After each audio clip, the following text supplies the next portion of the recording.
highlight a couple of things that I want you to know. This is testable on TAC log. All of these blocks of instruction that I'm going to give today will all be evaluated on your final TAC log exam. So on Friday, you will have this Friday you will have a TAC log exam. This will be evaluated on that exam. So with that, this just highlights the fact that we're going to look at aerial delivery and field services. This PowerPoint specifically, when we go through it, is just going to highlight the field services. It's going to make you very familiar with those 92 Sierras that we talked about to begin with.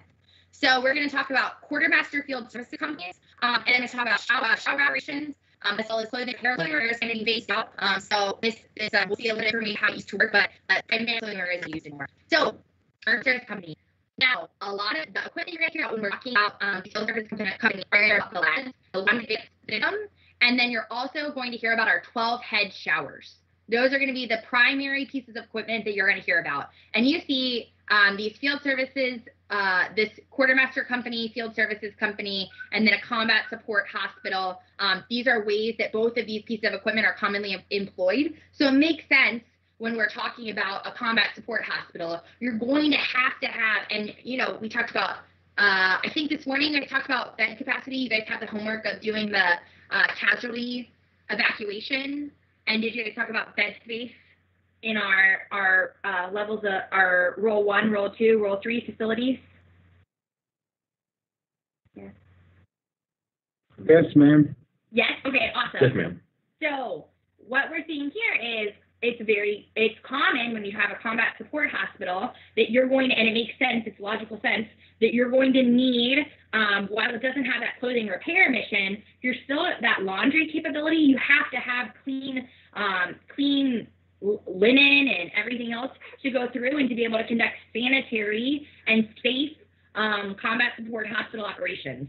So all of this very logical, just noting the important stuff to note is, and we're going to see a little bit more of, we're going to see the LAD, we're going to see a 12 head shower, and commonly we're going to see these a quartermaster company, a field services company, or you're going to see them with a combat support hospital. Okay, so when we're talking about quartermaster field services company, they are the primary provider of tactical field services. So our tactical field services, shower, laundry, and clothing repair. Okay, shower, laundry, and clothing repair. That's what we're talking about when we're talking about field services. Now we're going to talk about SLCR. So SLCR, it stands for shower, laundry, and clothing repair. But you'll hear people refer to them as SLCR teams. When they're talking about SLCR teams, they're talking about shower, laundry, and clothing repair. It makes sense. In order to conduct these operations, you absolutely have to have a water source. We can't do these without a water source. And this just goes into a little bit about the importance of hygiene, and it also shows you they're going to be in proximity to a water source, and highlights that these SLCR teams are very important units and very important to morale. Okay, now what I want you to see here is that it says normally assigned to a CSSB, okay? But look at the active component unit locations. This is not a lot. There are not enough field services companies. It's not like you're going to have a field services company attached to every single even division, because they're just simply not enough. So really, do I need you to know every single location of every single field services company? And when it says FSC here, we're going to talk again about a forward support company. It's not referring to that. This is referring to a field services company. So note, forward support company, this is a field services company, two different entities. Here they're talking about the field services company, but really, I don't need you to know every single location where they have a field services company. What I need you to recognize here is that there are not a lot of field services companies. And so the idea when we're talking about it, we're going to talk about that BCT. You talked about that BCT this morning. We're going to continue and talk more about BCT modularity, and we're going to go more into depth of that BCT. Make sure that in your mind, when you're conceptualizing field services, you're not associating field services kind of at the BCT level. This is much higher. So there are not a lot of field services companies kind of in the Army. I don't need you to memorize every single location where there's a field services company, but I do want you to recognize when we use the term FSC, you're going to see that is referring to field services company. You're also going to hear about forward support companies. Forward support companies are in the BCT. Those are the ones that you find under the BSB MTO, but they're the ones that you're going to find primarily associated with your maneuver battalions. Very different organization than what we're talking about here. Don't get those two confused. Now, I like this when we're talking about the Quartermaster Field Services Company because it just kind of lays it out for you and shows you you're going to have in this company, you're going to have 6 slicker teams. So 6 slicker teams total for your field services company.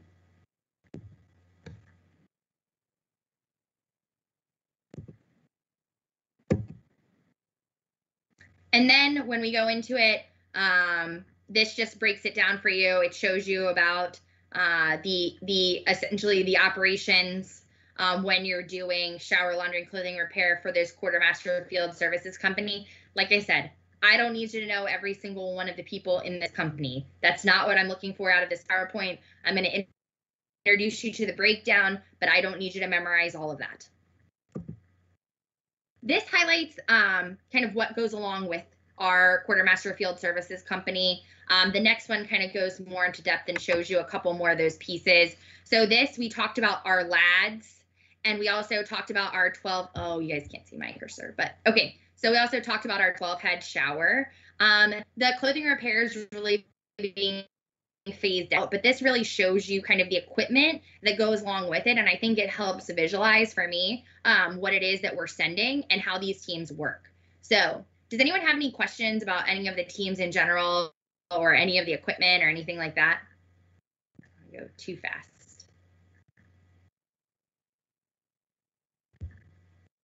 Has anyone been a 92 Sierra here?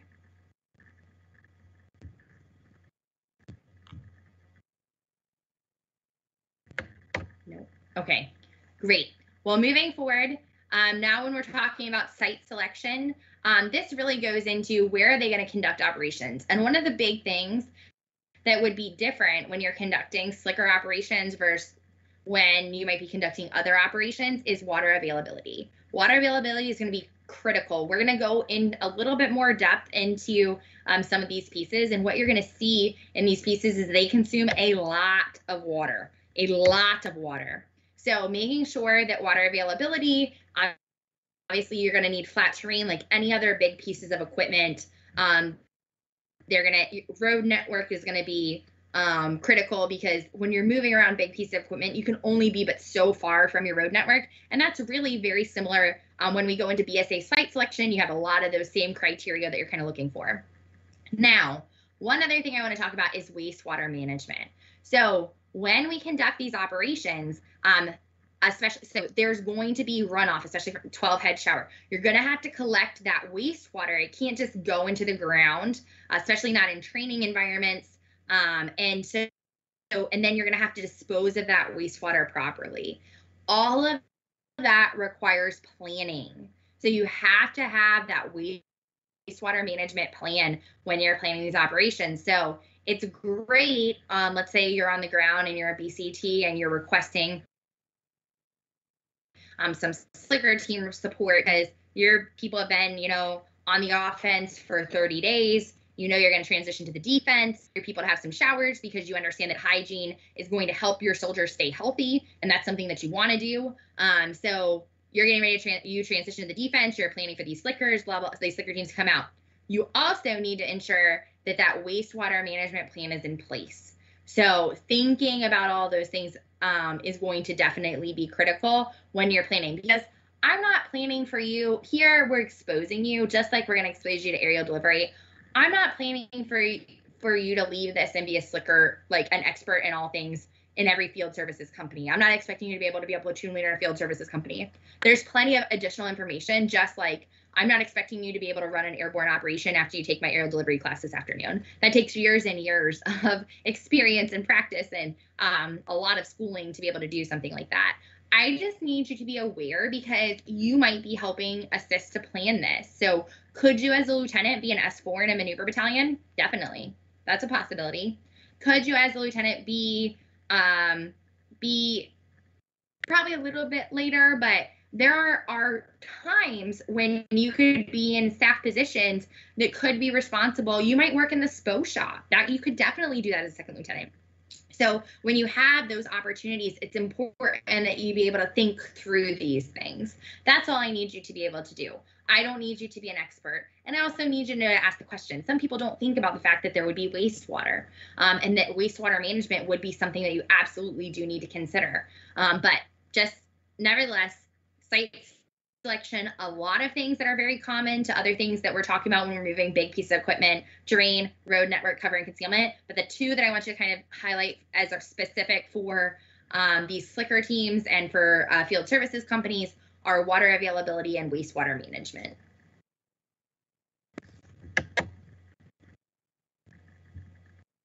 Oh, wait, could you guys see?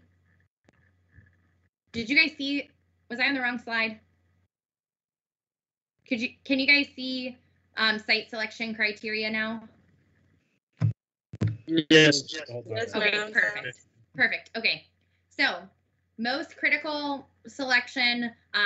Another note, we talked about how wastewater management is something to consider, but another note here is that it does not have to be potable water.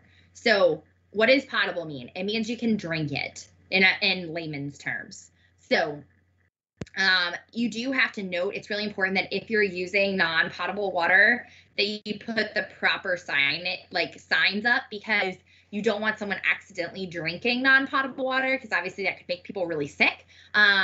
But you can definitely use some non-potable water for some of these operations. So that's another good consideration. Sometimes it's easier to get your hands on non-potable, and it just depends on the situation. So good thing to be aware of. Then terrain, like we said, very similar to everything else you've seen. These pieces are big. This equipment that we're talking about, we're going to learn this week about petroleum and water operations. The slicker teams, all this equipment, this is big equipment. It does not, yes, it's designed to go off-road, but what I will tell you is that it's not easy. This isn't an easy process, and that proximity to those road networks is going to definitely be critical. And we're going to talk about that next. But the terrain that you need to consider, so these road networks, you have to consider that terrain. And that's it doesn't matter what it is that we're talking about. It doesn't matter if we're talking about this. It doesn't matter if we're talking about the entire brigade support area, the BSA establishment. These are very common trends that you're going to see just when you're moving big pieces in general. Wastewater, we talked a lot about, I was going to say sufficiently about wastewater, making sure that you dispose of wastewater properly and that you have a plan. That's really what you need. You need a plan. And sometimes, people come out with really good intentions. I would say a lot of times lieutenants, great intentions. You want to do this great training, and then something like this can really put a damper on that training. So making sure that you have a good plan for that wastewater, that's definitely critical. Now we're talking cover and concealment. And this is just like when you're establishing your BSA. So at the end of the day, survivability, it's going to be a principle. We have to employ it. So cover and concealment, going to be important when you're talking about site selection. So what I need you to know the mission of the Quartermaster Field Services Company. It's important. And then this just highlights one tiny detail, I was going to say, and it's just that preventive med looks at water, at the water, and they're the ones. So preventive med, it's going to be under your medical, your 68 series. You're going to have a preventative med at brigade, but just make sure they're actually, when we learn about petroleum and water operations and we learn about hippos, preventative med is going to check your hippos too. So good thing for us to be familiar with. Let's talk quickly about showers. This is an example of our 12-head shower, this picture you see here. We're going to go into some stats about it. I don't need you to know every single one of these stats. If I were to note and I were to focus on what to memorize, what to know about showers, I would want to know that they're a 12-head shower. I would want to know probably the tank size is 3,000 gallons. That's a good number to know, because that's going to really help your planning factor when you're planning, how much am I going to use? And then I would know that there are 3 personnel. And we're going to go into a little bit more shower operations. The next slide really gives you some good data. So 500 soldiers per day. When I'm looking at equipment, I want to know what I can do with that piece of equipment. This number helps me understand that. So 1,500 gallons of water per hour planning factor. When I am planning, when I as a logistician am making sure that I know what it is that I need in order to make these operations happen, this is what I'm looking at. I'm looking at 500 soldiers per day, 1,500 gallons of water per hour. That's what I need to know. And then 10 hours per day. Those are the things that I need to know to make my plan. Because I'm thinking in my head that I have to backwards plan. I have to go and I have to figure out, okay, I can only do 500 soldiers per day. How many days do I need it? Because I have X number of soldiers. On top of that, I need 1,500 gallons of water per hour. 1,500 gallons. That's a lot of water. Remember how much, well, you haven't learned, but you're going to learn how much a hippo holds. You're going to recognize that the hippos in the BCT exist currently only in the Alpha Company. So when you're talking about bulk water distribution actually stops at the Alpha Company. It doesn't, the FSCs, they used to have hippo capabilities. A lot of times there is a hippo. It's kind of like a, it's signed down. It's a common thing that's signed down 2062. But that bulk water capability rests exclusively in the Alpha Company. So when you're talking about this is really something that for me, I'm thinking, how am I going to get, especially if you're like a maneuver battalion S4, I can get 500 people. I'm going to need 1,500 gallons of water per hour. And then I need to know that there are 10 operational hours per day. And that helps me get all my planning factors.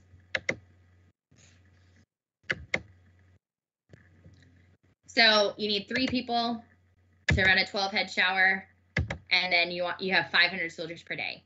Those planning factors, that's what I would want to know about showers. I was gonna say that will help you be successful when you're trying to plan. Now we're gonna talk about the LADs, laundry operations. So LADs, this just shows you this when it drives down the street, this actually all folds. Oh, I can't see my arrow, but so that the portion that you see out here, this pops out this side, and it, when it drives down the road, I mean, it looks very similar to any other kind of vehicle. But inside, as the Quartermaster Field Services Company supports 21,000 soldiers per week. So that shows you the slicker teams. So these numbers, the first group of numbers, that's with 1 slicker team. Remember, in the company, we have 6 slicker teams. Then this just highlights the fact that we have ideally, 20 hours per day, 2 10-hour shifts, 4 hours for maintenance, and 15 pounds of laundry per soldier. And then this 15 pounds, I haven't seen people really use 15 pounds, but hey, that's the planning factor, so it works. But understanding how many soldiers per day 1 slicker team can support, understanding that 3,500 soldiers per week, that helps you understand what do I need to request? how do I need to request it? That really helps.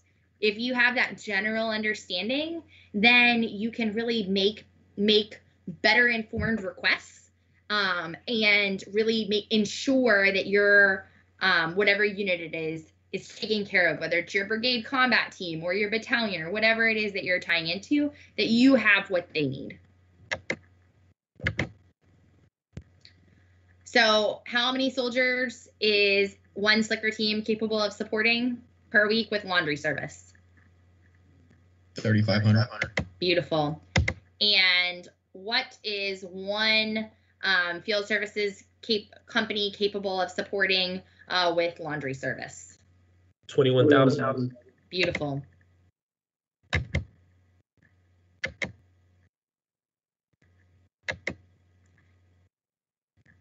So these clothing repair,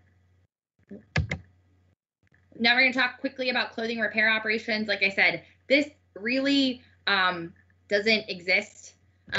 So the idea was originally with clothing repair, you had, obviously we saw on the equipment, the top one, that was our clothing repair, our little shop. This was designed for medium textiles. Now, generally, if you're looking for a sewing machine, you should hit the rigger shed. That's where you're going to find them. But this was not designed. These clothing repair was never designed for anything that was heavy. And all the repairs only took 5 minutes. So if it was over 5 minutes, it wasn't even, the Army doesn't even find it worth it to repair. That shows you how important man hours are. And they just did really minor things. So it shouldn't exceed 5 minutes, and they don't have the capability to repair tents, heavy canvases. You're only talking about medium textiles, or clothing and light textiles, excuse me. Awesome. They have a lot of interesting Tricon systems and future ideas, but that really highlights everything that you need to know. So we talked about field services company, we talked about shower, we also talked, it doesn't highlight it here, but the lads, our laundry, and then finally our clothing repair. What questions do you have?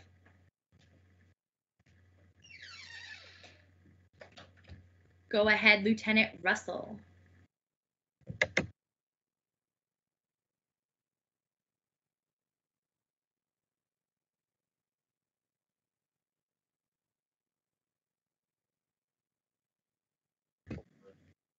Totally. I think you're spot on. Now, what I've seen is that a lot of times with these operations,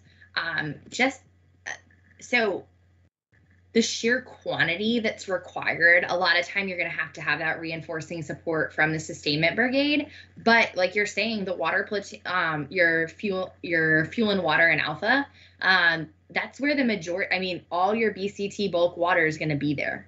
So if you're using these all require bulk water capabilities. So definitely very, very normal for them to interact with your fuel and water platoon out of alpha. Definitely. It's your only bulk water capability within the BCT. If you're talking about utilizing like these services coming down to the BCT level, definitely the bulk water capability only resides in that alpha company.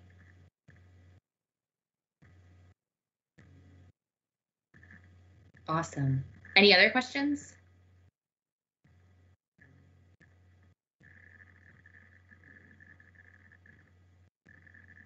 Okay. I know we really haven't been going that long, but it makes sense to give you a little break so I can get my next deck pulled up. So I'll go ahead and, unless there are any other questions, did anyone else have any other questions you wanted to know about field services? Okay, so I will go ahead, I'll give you a 10-minute break. We can come back at 14:35, and at 14:35, we are going to begin our joint mortuary affairs program class. So JMAT class, we're going to start our JMAT class at 14:35.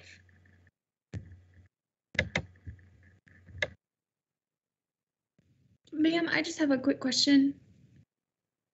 Go ahead. What's up? Are we still doing the modular force today, the BCT modular force? No. Okay. You. The time ran out this morning. I'm tracking with Kevin Kierstead, so we're planning on picking that class up tomorrow in Okay. person.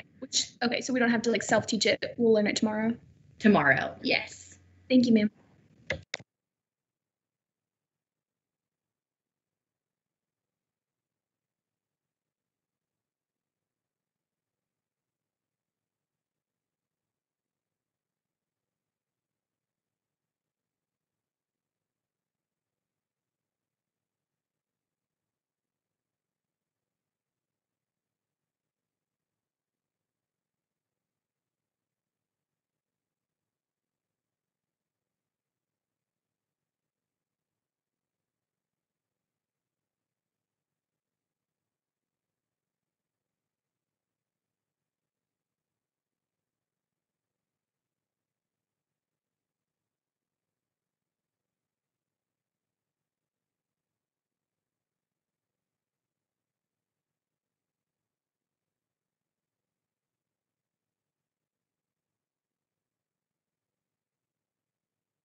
sorry for that delay, team. A little extra long break. I was gonna say sometimes everyone we all work in the Army at a different level, and so sometimes those things do happen.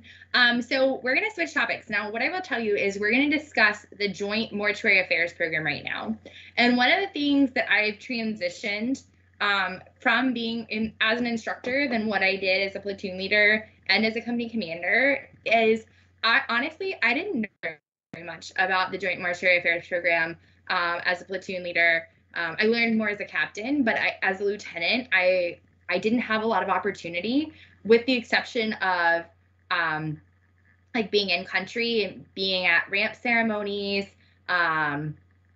dealing with what was going on firsthand, but understanding how the Joint Mortuary Affairs program worked was really above anything that I ever had the opportunity to be aware of.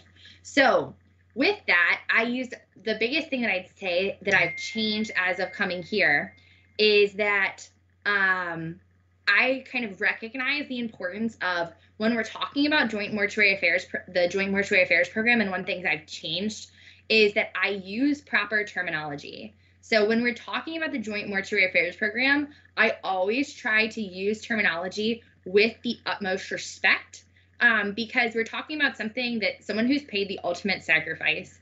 And for me, that's just an incredible gift, incredible sacrifice, the ultimate sacrifice. So the big things that I changed in my own language is I refer to them, instead of bodies, I use the term human remains. And then the other term that I changed for myself is I would use the term body bags, and I now use the term human remains pouches. And all of that came from exposure actually to there's JMAC is the program that runs the 92 Mike School, and I worked with a gentleman named Mr. Ellison. He runs the Joint Mortuary JMAC. And so he's really the one who kind of showed me just the error of my ways. And it's something that you're going to hear as a platoon leader. And my advice to you as a platoon leader is you can't change everything. You can't change, you can't go in day one and just say, hey, you got it all wrong. You can't even really do that, I mean, as a more senior officer, but definitely don't do it as a platoon leader, because you're gonna have a lot of people in your platoon that's been doing this a lot longer than you have. And so it's really important that you listen and that you learn. But I do think as a platoon leader, you can, really your actions can speak louder than your words. So if I could go back and change the way that I did things as a platoon leader, I wish I could say human remains pouches. We did a lot of speedballs. I don't know if anyone's familiar with this, but Class 8, it's absolutely a miserable thing to try and coordinate when you're trying to arrange for everything. And it's very, very specific. And I will tell you, one little bag of Class 8 will cause me more headaches than like 4 trucks of other equipment. But I use the term all the time, body bags. Like, hey, how many body bags do we have on hand? What do we do with this? Blah, blah, blah, blah, blah. If I could go back and change the way that I did things, I would definitely use the term human remains pouches. And honestly, just by being there and using it, probably more people would have kind of caught on and started using it too.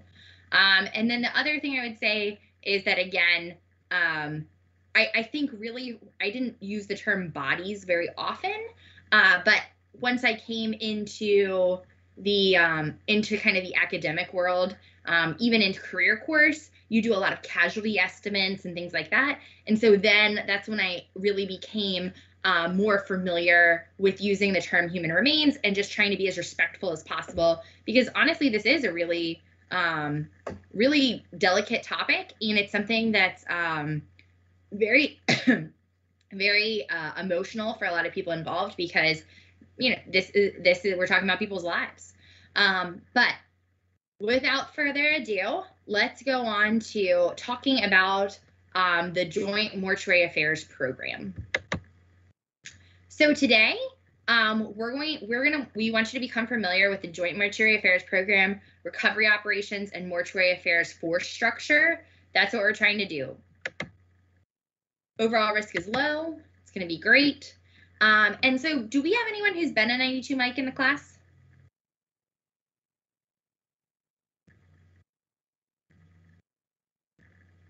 No? Okay. No worries. Has anyone been on funeral honors as an NCO or done any CAO, CNO duties? I have, ma'am. This is Lieutenant Marsh. Lieutenant Marsh? Marsh, were you on funeral? Tell us about your experience. Yep. So I did funeral honors for about a year and a half while I was in college. And the training for it's about a 40-hour training to be able to do funeral services. A lot of DNC and making sure all of your movements are really crisp and clean. Just because you're trying to pay that respect to the person who either was a veteran and had passed away or somebody who has actually died in action is very important for the family, as well as the representation for the organization you're in. Definitely. So if anyone has any experiences that they want to add going along, feel free. I think that this topic specifically, it really hits home when people talk about their personal experiences. So what I want you to recognize is just that, so when we're talking about the word joint, I know we talked about joint operations, we talked about the Army's piece of the pie. This is talking about both our DoD mortuary affairs responsibility, as well as actually civil support duties that we have, and other geographic commanders, geographic combatant commanders, how that support kind of goes through. All of that falls under joint. So when we're talking about the joint mortuary affairs programs and sub-programs, we're really going to see a lot of different topics. Okay, so what do we want to do? We want to recover, evacuate, and identify every service member lost. That is the number one thing that we want to do. It's recovery, processing, and evacuation of deceased personnel and personal effects. So we're going to look at a lot of different, at a lot of different programs, sub-programs, and I want you to know those differences. We're going to get into that in a second, but I really like the chart. We're going to go over a chart later that I think really helps kind of put all those into perspective. And that's these three. So I need you to know the three sub-programs: current death, concurrent return, and temporary internment. I need you to know all three of those. Give me 1 minute.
Okay, so we have our 3 subprograms. Now, I need you to actually know and understand the differences in all 3 of these flows.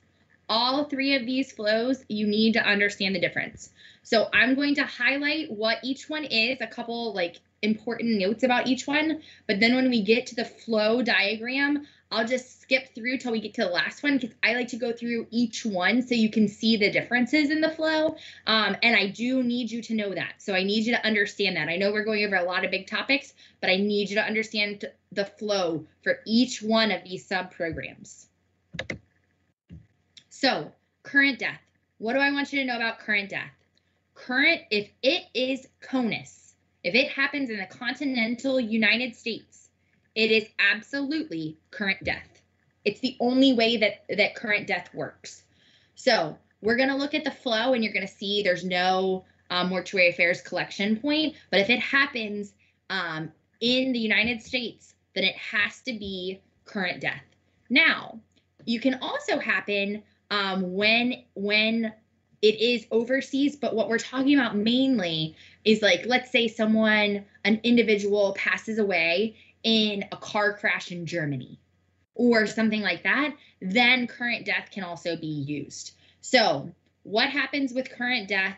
It means we're going to talk about the flow, but I want to get to the flow. We're going to look at the flow really quickly, but I really like to talk about all 3 flows together. I find that it helps people understand. So here it just shows you your place of death.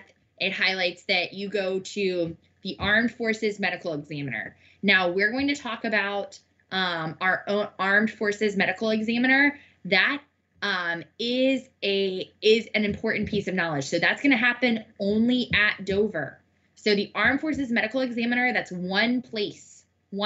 Everything goes there. Armed Forces Medical Examiner.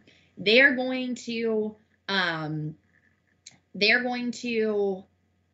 go to that Armed Forces Medical Examiner. Then on top of that, they can go to the military mortuary as well as the funeral home. So that funeral home, once we go to that funeral home, then we're tying back into that system that's going to be the same that we're going to use if they died, if the person passes CONUS, we're going to tie into that already existing system. So that funeral home, that's going to be a funeral home just like it could be in your hometown, if that's where the person, so when it talks about the PAD, it's the person authorized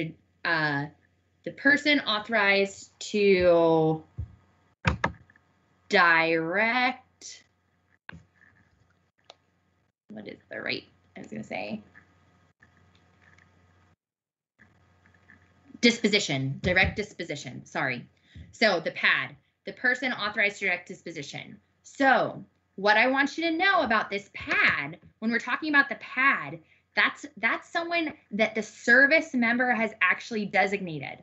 So I'm going to highlight a bunch of different things here, but this is normally where I talk about how important your DD-93 is. That DD-93, that's another document that I will tell you is commonly something that people need to just get done.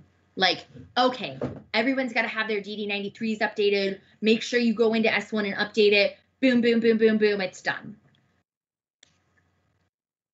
It's important as a leader to put emphasis on that document, especially what I would tell you is so people understand what it is that they are giving these individuals, how much control the PAD has, so the person authorized to direct disposition. Am I saying that right? Then you also designate a PERI. So that's who your personal effects are sent to. Like all of these people that they're designating, it's very important that they pick the right people and they know and understand what it is that they are actually asking for the responsibility that they're giving when they're filling out that DD-93. So what do I see most commonly? Yes, so person authorized to direct disposition. I just looked that up really quickly. But what I see most commonly is that people just run through it. They just want to get it done.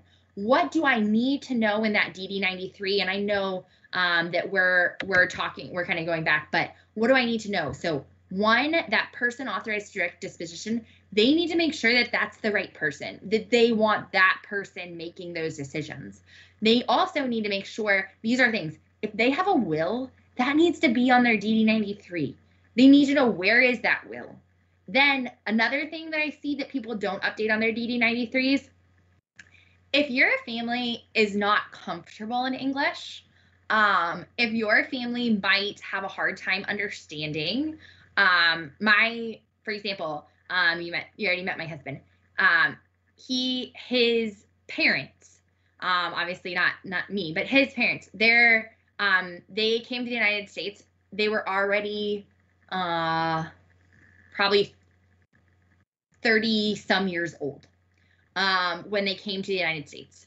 And so their English, while they speak English, if they were going into a serious topic and you can think like this is a significant emotional event, I can see where having someone present who also speaks Farsi, my husband's first language is Farsi, would be beneficial to his family. So tell your soldiers that.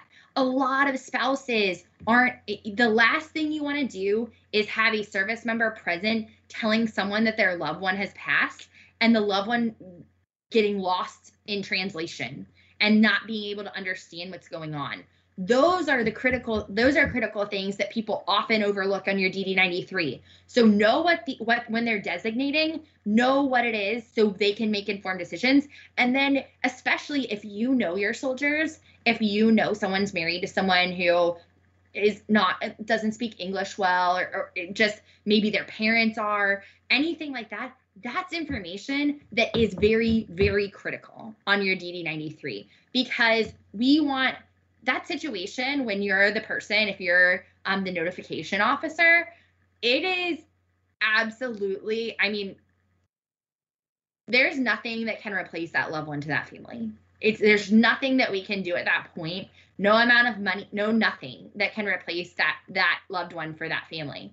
But how we handle that and how professionally we handle that, I think is really critical. I think there's a quote in here, but if not, I saw it earlier. But really, it talks about just respect for the dead and how you can really see how society values people's lives for the way that they respect after the person's passed. And so with that, you see that we have it's critical for you as a leader to be proactive, because they're just going to be clicking and signing at S1. And honestly, as a lieutenant, I did the same thing. You're trying to get stuff done. You have 100 things to do in the day, and you miss out on the importance of that DD-93. And so if I could go back, like I said, I would change my vocabulary, and I would also place more emphasis on the DD-93, because I absolutely had NCOs with spouses who were not comfortable speaking English. I had actually more than one in my platoon, and I bet you I never checked their DD-93s to make sure that they would have someone there that could explain it. And so if I could go back, and you never want that DD-93, obviously you never want to use it, but when you don't have it and you need it, that's when, you feel bad. And we really need to make sure as leaders that stuff is done properly. So now we're going to talk about concurrent return. And like I said, we're going to look at this process, but I'll show you the flow. I think the flow will really help kind of all of this sink in, because I struggle with it too at first. And then once you see the flow and you see them all lined up, then kind of the differences are really going to make more sense. So your concurrent return, what we're talking about concurrent return is when our current death capabilities are exceeded. And so what happens is that it provides for recovery and evacuation to a military mortuary, etc. But our concurrent return program, it could happen during major military operations. It could happen during an emergency. There are a number of different instances. But when we're talking about concurrent return, we're talking about a mortuary affairs collection point. So you're going to see our mortuary affairs collection point, and you're also going to see one other piece. The next piece that we're going to highlight is our theater, it is highlighted here. Our TMEP. Yep. So our TMAP. So you see our mortuary affairs collection point, and then you see the TMAP. So when are you going to see this? You're going to see this in major military operations, in contingency operations. You're not going to see a mortuary affairs collection point. I mean, hopefully you're not going to see one set up in the continental United States. I mean, it's just, you know, obviously crazy things can happen, but the mortuary affairs collection point is going to be established in an emergency, but very unlikely. So concurrent return, when we're talking about TMAPs, we're talking about this is on a large scale. So like you can see here, obviously a number of casualties have occurred in contingency operations, but our TMAPs it's really covering a whole area when we're talking about a TMAP. So don't think that like, oh, my brigade, I'm going to have in my BSA, I'm going to establish my TMAP. No, you're not going to have a TMAP in a BSA.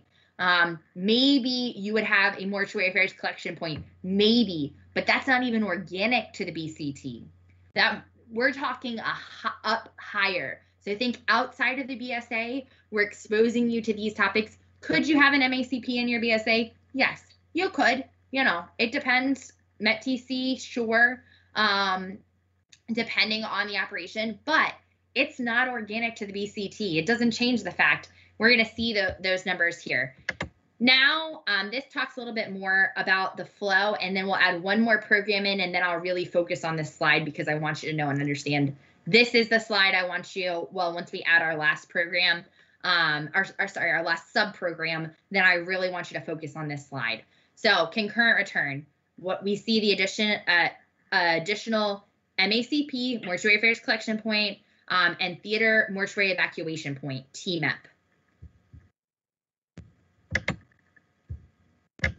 Just so you're checking, I was going to say, they're evacuated to Dover Air Force Base in Delaware. And Dover, it's the only one. So now what we talk about, temporary internment. So we have not seen temporary internment in a long time. So your NCOs are not going to have experience with temporary internment. But we are shifting our focus. So we talked a lot about when we're talking about unified land operations, like we've been doing counterinsurgency, we're transitioning, and when we're talking about large scale combat operations, we're trying to transition our mentality of thinking about the casualties like we've received, and thinking about casualties on a whole new level, and much larger scale, because large scale combat operations are much more casualty producing. So when we're talking about large scale combat operations, it is very logical that at some point our capabilities are going to be exceeded, and it's simply going to be unable to conduct concurrent return. They're just going to be exceeded because we're going to be taking casualties at such a high rate.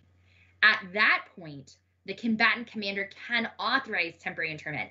Now that authority alone rests with the combatant commander. Temporary internment has to be authorized by that combatant commander. So what does that mean? It means it's going to follow a very similar flow. It's not going to follow a significantly different flow, except for the fact that these are going to be temporarily interned. So they're going to go to your mortuary affairs collection point. The mortuary affairs collection point is going to have too much. They're not going to be able to process at that high of a rate, at that fast of a rate. Therefore, they're going to put them into, and this kind of goes into the flow. I'll just show you the flow really quickly. So the flow. So you're going to go to that temporary internment site. So you're going to go from that mortuary affairs collection point to that temporary internment site. Now, why do we do this? We do this because we have these operational constraints, and we cannot refrigerate and transport that number of human remains at the rate at which those casualties are occurring. That's why we're going to do temporary internment. So we're going to put them in the ground at that temporary internment site for a period of time, so we can make sure that we essentially account for all the deceased personnel and also, follow our international laws, make sure we keep good records. I mean, they're doing their best to make sure that the proper respect is paid to all these individuals who have paid that ultimate sacrifice. And so the best way that can be done is with temporary internment. So this just highlights the fact, yes. So then this, next slide. This is what I really like to highlight. So I want you to know this. This is really important. Wait. Where is... Okay, so I want to make sure, is there another one with...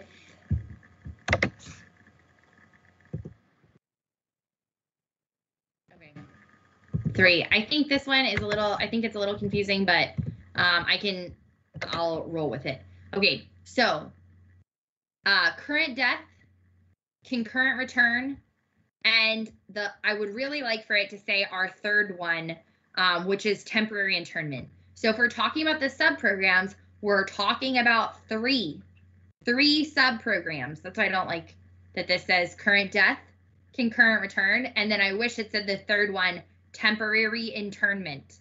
Okay? So I need you to know all 3 of those sub-programs. So see right here, I really want to combine this. Let me combine this slide with this slide. So you know all 3 programs, current death, concurrent return, and temporary internment. So current death, it can happen both CONUS and OCONUS, but you go from your, and then you can see your civilian flow, or you can go through your Armed Forces Medical Examiner, your military mortuary, and then you're going to tie right back into that funeral home that's going to go to your PAD. The PAD is that person that's designated on that DD-93. So current death. Now we're going to talk about concurrent return. So concurrent return. Yes, Lieutenant Bebus, go ahead. Lieutenant Bebus, do you have a question? Yes, ma'am. Is Yeah. current death only apply to active duty, or would it also apply to National Guard reserve soldiers that are not in drilling status?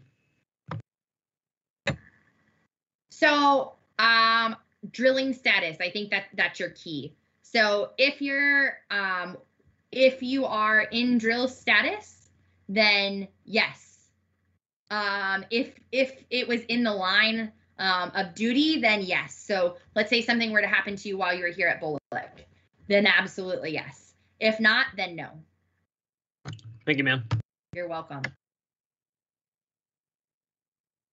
Sorry, I was muted. So we go through, we have our current death. Now we're going to talk concurrent return. So when we talk concurrent return, you're automatically thinking overseas. Mortuary, because we have our place of death, it's still going to happen. Then we're going to go our mortuary affairs collection point. Then we're going to go to our theater mortuary evacuation point to our Armed Forces Medical Examiner. So that flow is going to be the same, but you need to understand that we're going to our mortuary affairs collection point. There's not going to be a mortuary affairs collection point in New York. Who? This is designed with current death. It's designed so concurrent return is designed to be overseas.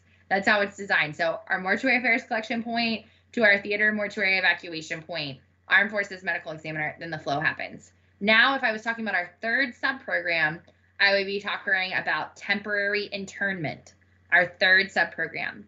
That's going to follow the same flow with the exception of it's going to come to the MACP, it's going to go to the temporary internment site, and then it's going to be returned to that MACP. So MACP, temporary internment, back to that MACP. That is only going to be utilized when those capabilities are exceeded. When the concurrent return capabilities are exceeded, that's the only time we're going to use temporary internment. So, but I do need you to know and understand the flow for all 3 of those sub-programs. I need you to understand the 3 sub-programs, and I need you to understand the flow for all of them. Does anyone have any questions on the flow for, I really want you, I know it only has 2 on this slide, but I really want you to know all 3. Current death, concurrent return, or temporary internment. Ma'am, this is Lieutenant Kendall. I was just gonna say there's actually the full flow chart, like with all 3 in the slides that are posted on Google Classroom. So you can see it there if y'all need to reference it. Okay, I was gonna say, I normally see all 3, so I was wondering what was going on, but maybe it's just a slide deck that I have. But yeah, no, I typically like you to see all 3 because I think it makes more sense.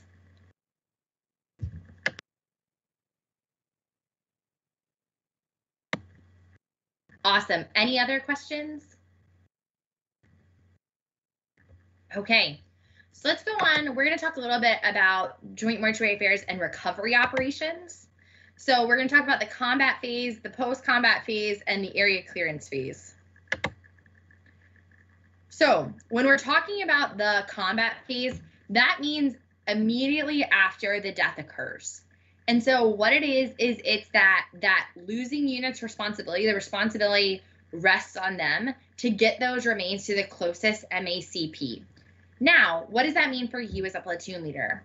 That means that you need to have trained teams.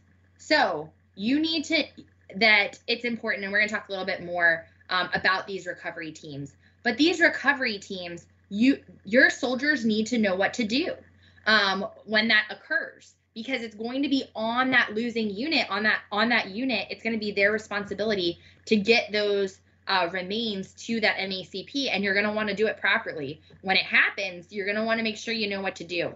So make sure you have those teams trained. That's my biggest message as a platoon leader. You want to have your teams trained properly. So recover remains and portions. What do you need? What are some important things that you need to do? Check for hazards.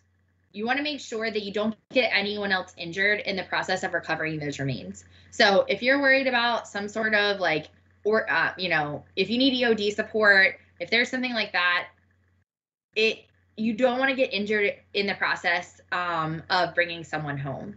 Then you need to make sure that you also, sometimes these situations can be extraordinarily gruesome. And so you might not know what goes with what. Separate everything. So make sure that don't assume that anything goes together. Just recover all of them separately. Then just make sure that you kind of document everything appropriately, and you get everything to the closest MACP. So what are some things that you want to consider when you're thinking about placing your evacuation areas? One, this is hard for people. Like, we're talking about it, and this is a PowerPoint slide for us right now, but when you're living it and it's your battle buddy, it's a very different situation. So when it's someone's life that you're dealing with, it's very important that you kind of shield people from that, because that impact on morale is, I mean, you just can't even explain it. You can't explain what it does to people. You need to make sure that that area is secure, because people don't always think rationally when you're talking about someone's life. And then you also want to make sure that that transport is conducted properly. So when you ensure all those things, then you're much more successful in kind of paying that proper respect, but also maintaining a strong unit. So here's a good thing to note. This is a very interesting piece. Is this just highlights here on there. So it highlights the difference between rotary wing and fixed wing, and just how you place those remains. So it shows you these arrows. It just highlights. So human remains should be moved feet first, and then except for when they're transported by fixed wing. And when they're transported by fixed wing, then you want to move them head first. So does anyone know why that is?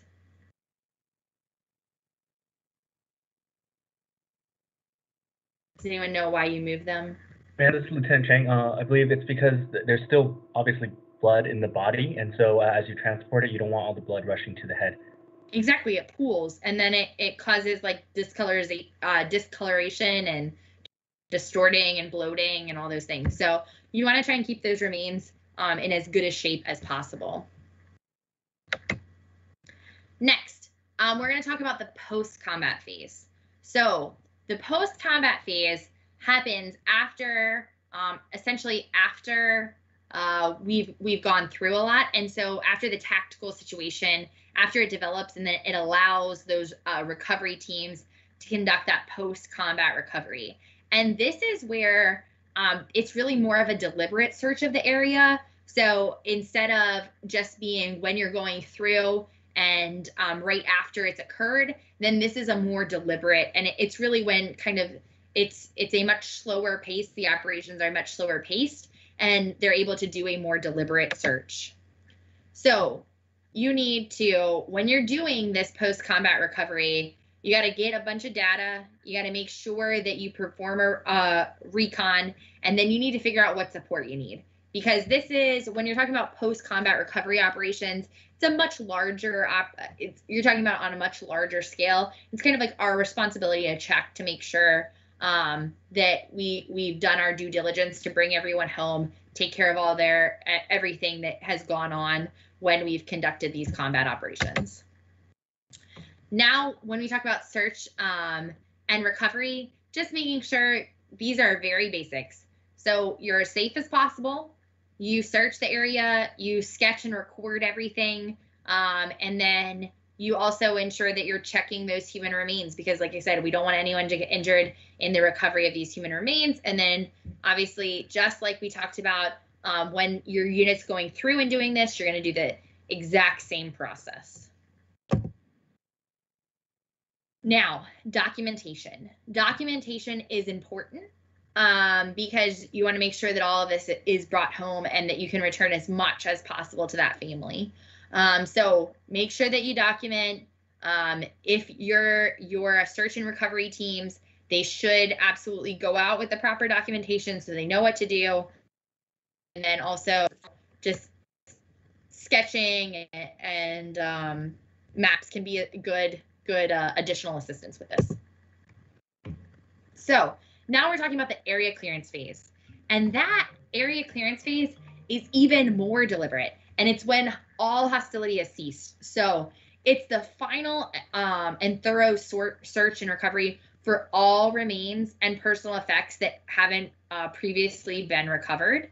And so this is typically done by mortuary affairs units and trained civilians who do that area clearance.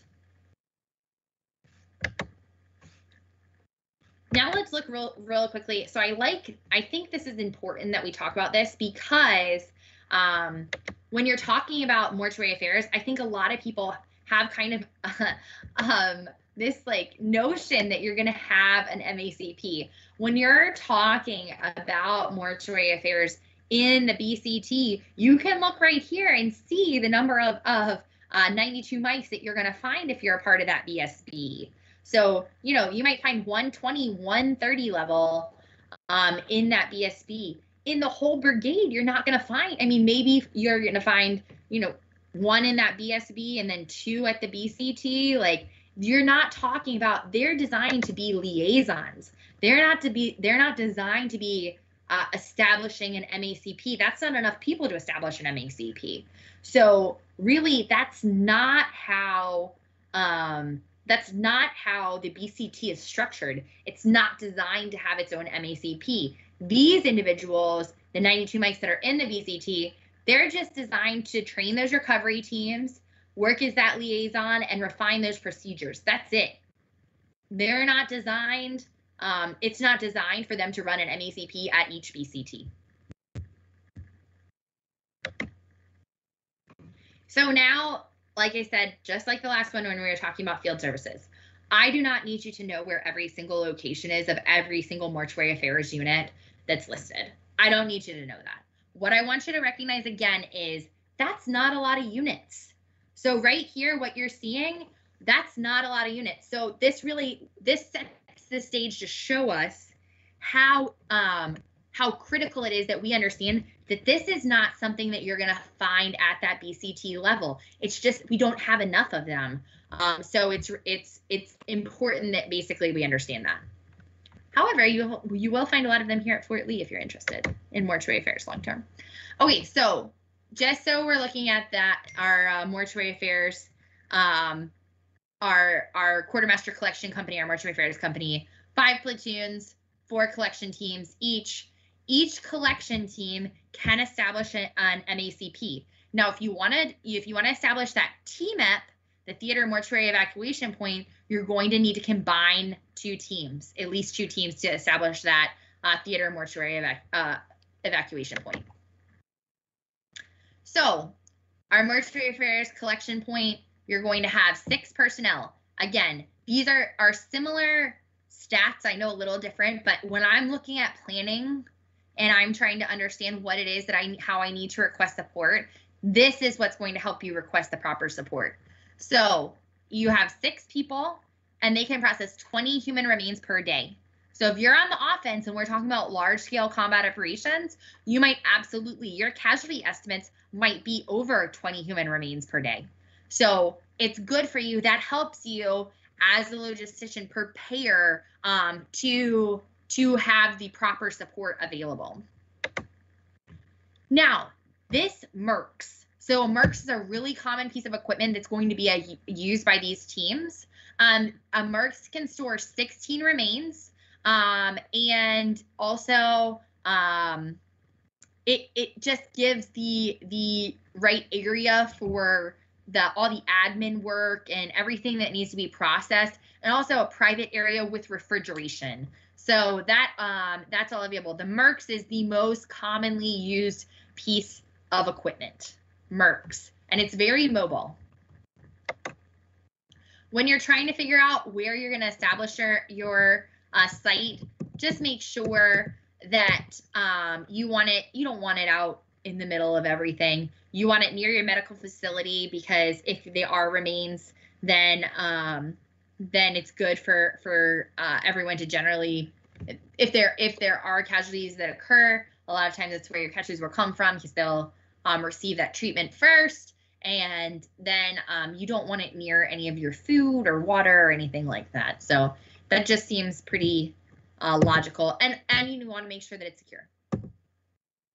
Okay, so standard processing, that same paperwork that we talked about, you want to make sure that you log that receipt. It's just on the back end. So they're going to make sure that they replace those the tags that those evac teams or the evacuation tags that have already been placed on them by your teams. They're going to conduct an inventory, and they're going to make sure that it's coordinated for evacuation on the TMAP. So, what Joint Mortuary Affairs program is active in garrison? That's current death.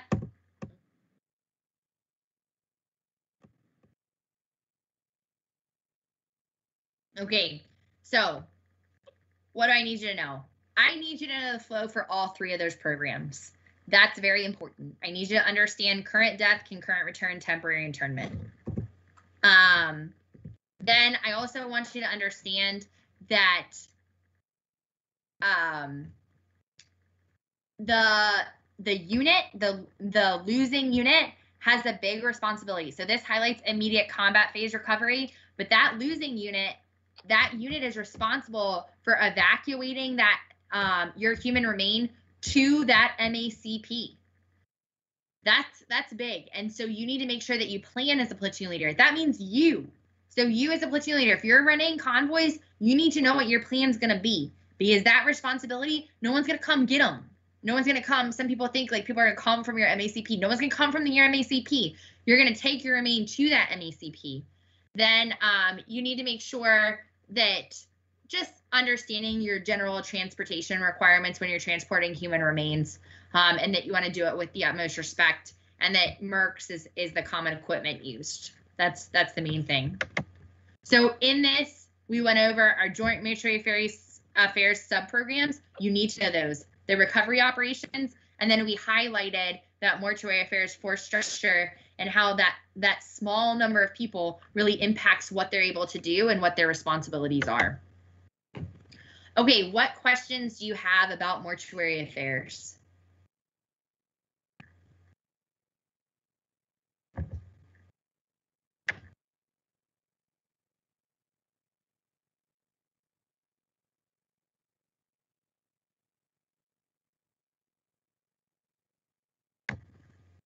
Any questions about mortuary affairs?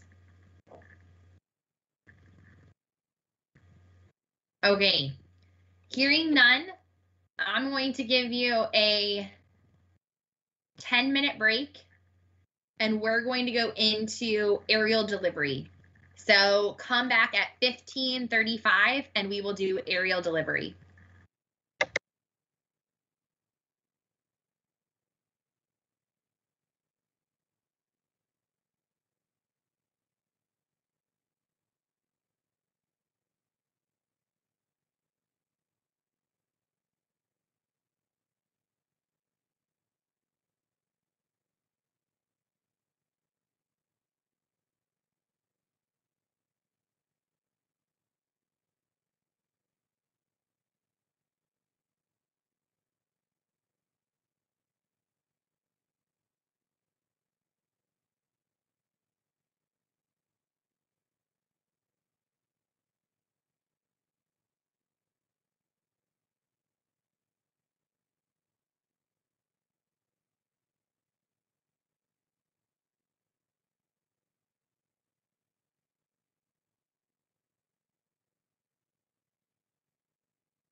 Okay, now we're gonna get started on a awesome topic. If aerial delivery doesn't motivate you, I don't think anything will. So be excited. Aerial delivery, I think it's one of the coolest topics. Now, at the conclusion of the class, you're not going to be able to conduct airborne operations. It's not the goal of this class. But you will be able to know and understand aerial delivery capabilities better so you can better tie them in. And that doesn't mean just in an airborne BCT. If you're not going to an airborne unit, you can still request aerial delivery support. Sometimes it's the only way to make the mission happen. And overall, it's just fun. I think everyone should be pumped up about aerial delivery.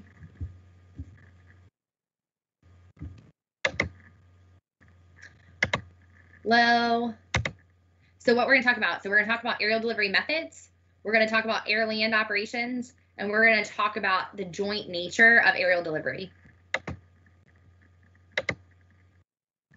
Okay, so when we're talking aerial delivery, and this really gets at, I think sometimes it gets hard and it gets confusing as lieutenant because we're talking about we're talking about the BCT, and that's really your frame of reference. We talk a lot about your armored brigade combat team.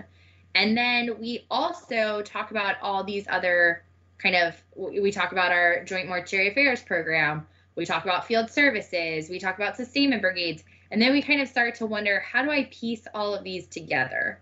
And this slide really highlights the fact that aerial delivery, we are talking that aerial delivery crosses strategic, operational, and tactical. When you're talking about your AMC, Transcom, all those big players in aerial delivery, that's the strategic level.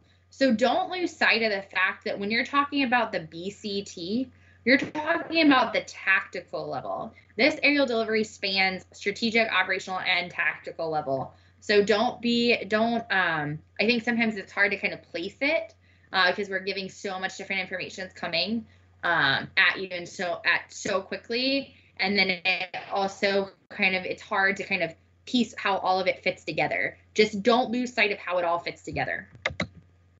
So we have 3 methods. You need to know these 3 methods: airdrop, airland, sling load.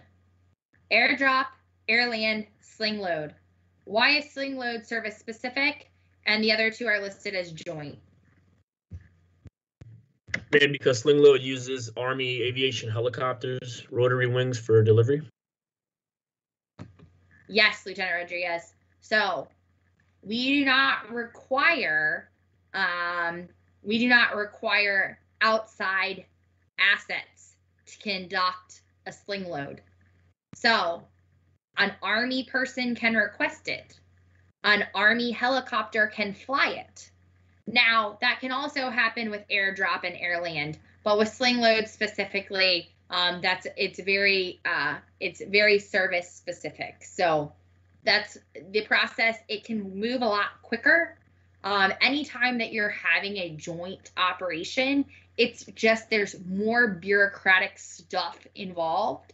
And so a lot of times what you'll find is when it's service specific, just the process can move much quicker. Now, that doesn't change the fact of what is our preferred method of aerial delivery: airdrop, airland, or sling load?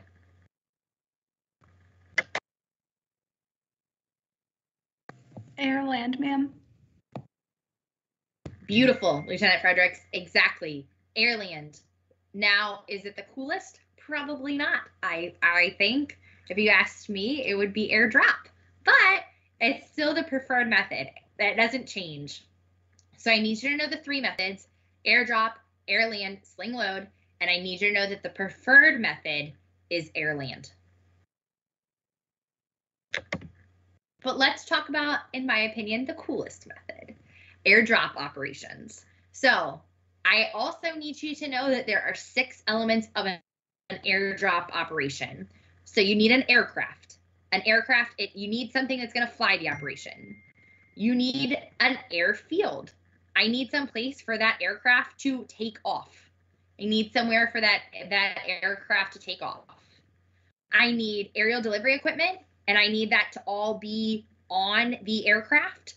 with my loads, and those loads, they might have some special load considerations, but they also need to be rigged. So if you are in the 82nd Airborne Division and you are conducting a, you know, whatever whatever operation, airborne operation, and you are rigging a Humvee, you're in an infantry company and you're rigging a Humvee, what is the most likely MOS that you're going to be?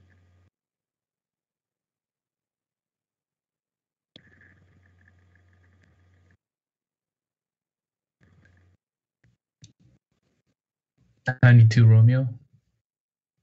Good guess. I like where your head's at.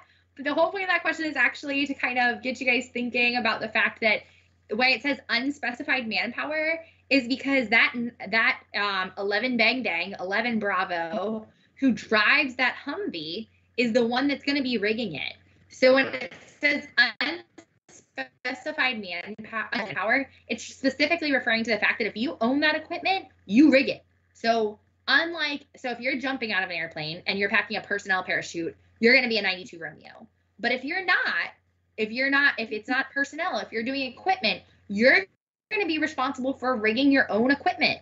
So make sure that when it says unspecialized manpower, it's highlighting the fact that all those people need to come and rig their equipment.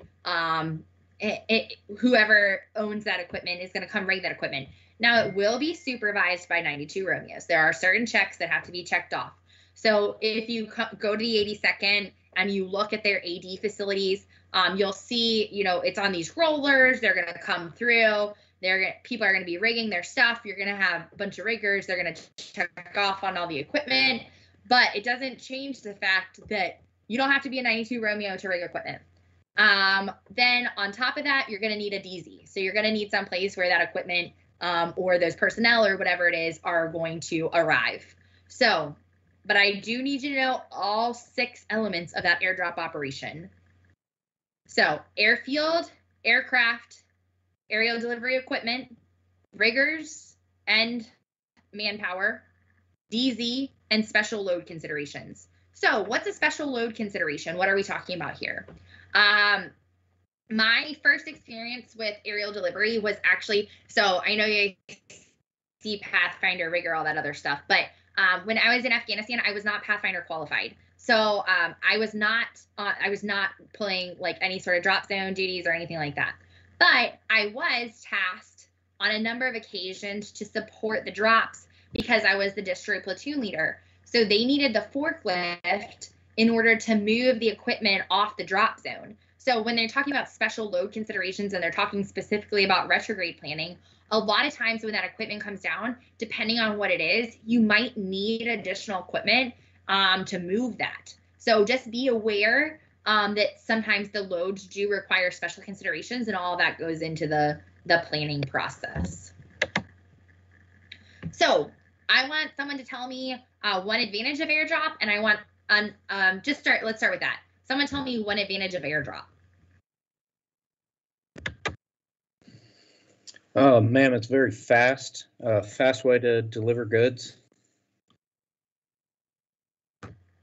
I like that. I was gonna say I like the you're really highlighting the fact that sometimes there's literally no other way to get it there. Like there's just no other option. And so I think that's a great advantage of airdrop. Now, someone tell me one disadvantage of airdrop. Ma'am, you have the potential to destroy the equipment if there's any issues with the parachute or the rigging. Totally. Lieutenant Travis, I mean, so we did a lot of drops in Afghanistan, I'm not gonna lie. And I picked up a lot of stuff, and like sometimes stuff was just completely, I mean, if they dropped, I did LCLA, we're gonna go over the types in a second, but and there's, like I said, when you're talking about LCLA, they know as soon as they're dropping it, they're gonna lose a percentage, because I mean, you're gonna see that the parachutes basically look like trash bags. But any rate, I mean, sometimes just the entire case of water would just be absolutely destroyed, and that happens. That's really common. So we're going to talk about the advantages. I won't steal our thunder, but yes, you are definitely right that it definitely, sometimes the equipment just gets destroyed in airdrop. It just happens. If you're looking for the most likely method for something to end up on the drop zone FMC, airdrop is not the right method to choose.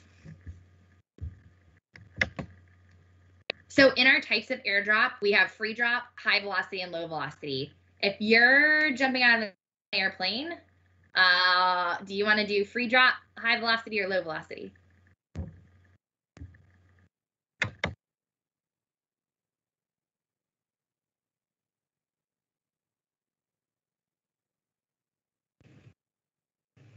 Yeah, Rodriguez, maybe I'm overthinking it, but I imagine if you're jumping, say Airborne Operations, since you have a parachute, I guess free drop would be the way to go because you can pull your chute. Is that correct? So I was actually going for low velocity. When you're doing a personnel chute, you're jumping at like, I think it's like 20 feet per second or something. Like, it's definitely going to be slower. When you're talking about free drop, most of the time what you're talking about is you're talking about like pamphlets.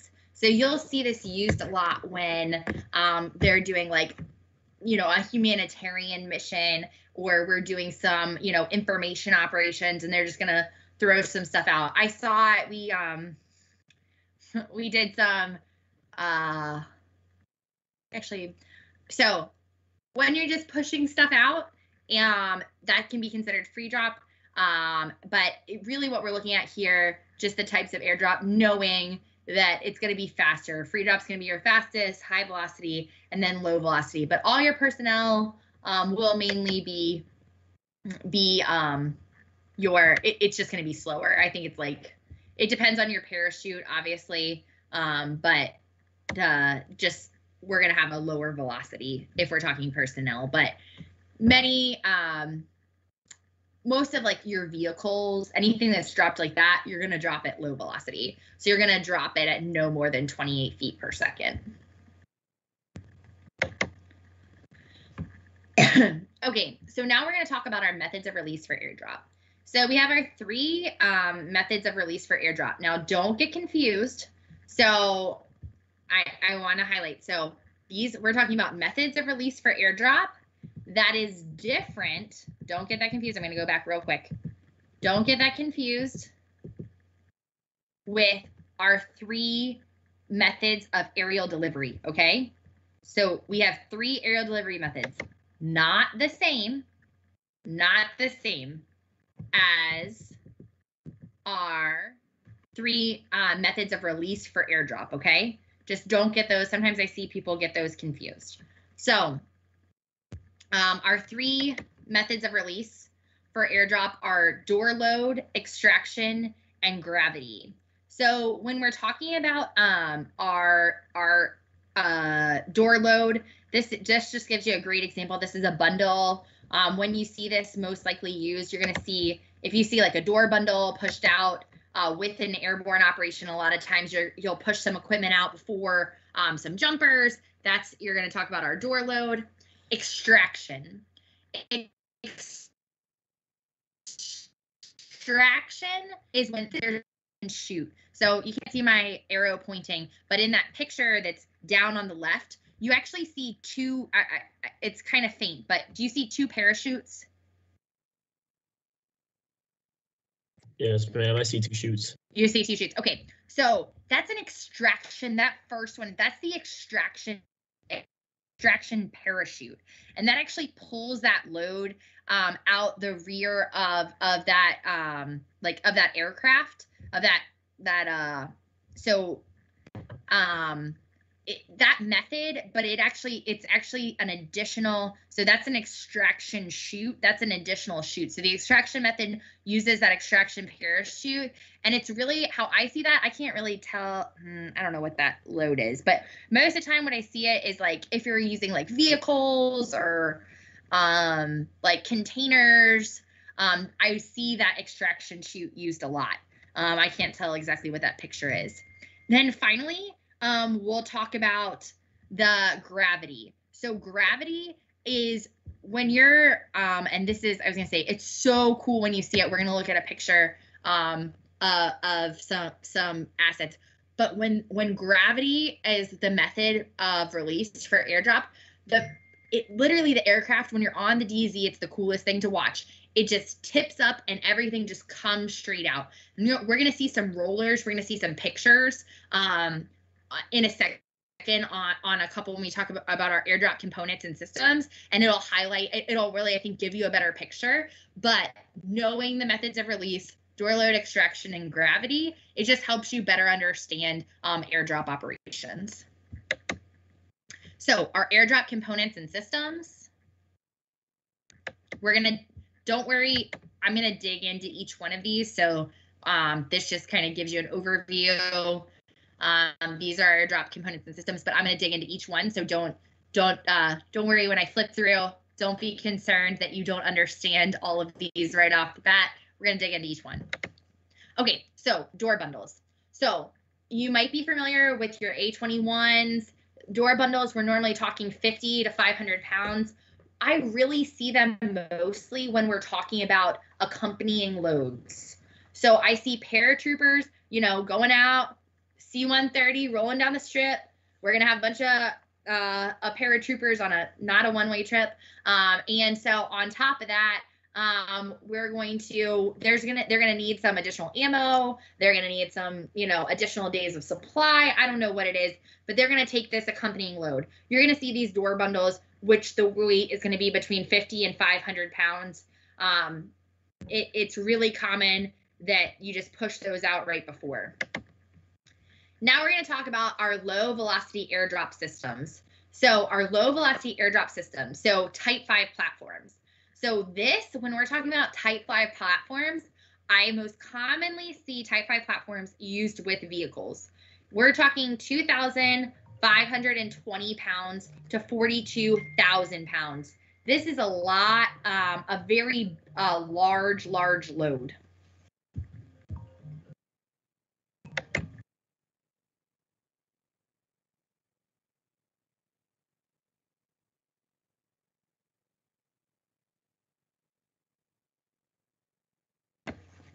Okay, so with this, what I will tell you about Type 5 platforms is if you're going to an airborne unit and you start hearing the term heavy drop, this is what they're talking about. They're talking about Type 5 platforms.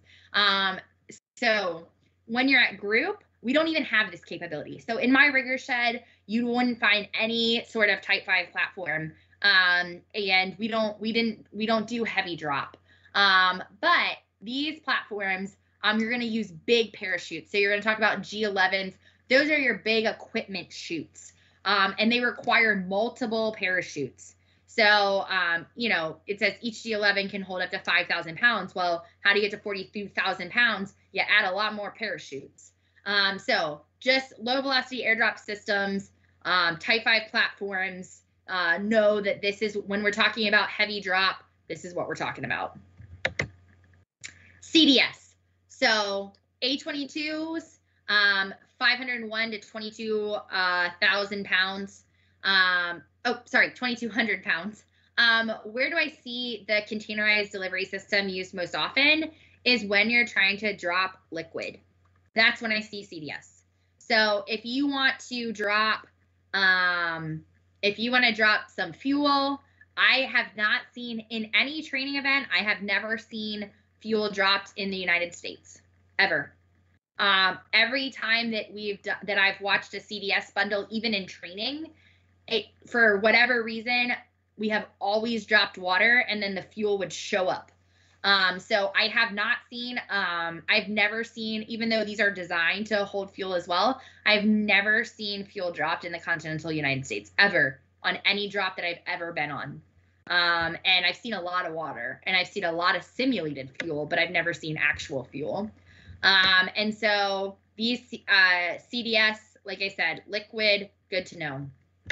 Now, these are really cool. I love C-17s, and I love our dual row airdrop systems. So when I was talking about that gravity method, this is where gravity gets cool.